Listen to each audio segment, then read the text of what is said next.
মোরগ ও বিড়াল। একটা গ্রামে একটা বিড়াল ছিল। সে ছিল এক চোর বিড়াল।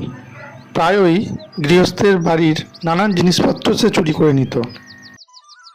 একদিন সে গৃহস্থের বাড়ি থেকে একটা মোরগ ধরে নিয়ে এলো।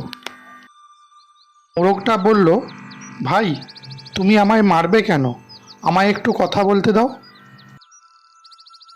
বিড়াল বলল, ঠিক আছে, কি বলতে চাও বলো।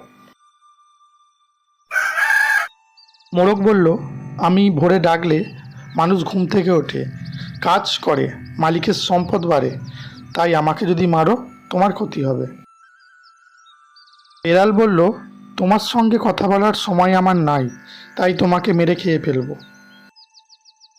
এই বলে বিড়াল মোরগটির ঘাড় ধরে মেরে ফেলল। নীতিকথা, দুর্জনের ছলের অভাব হয় না।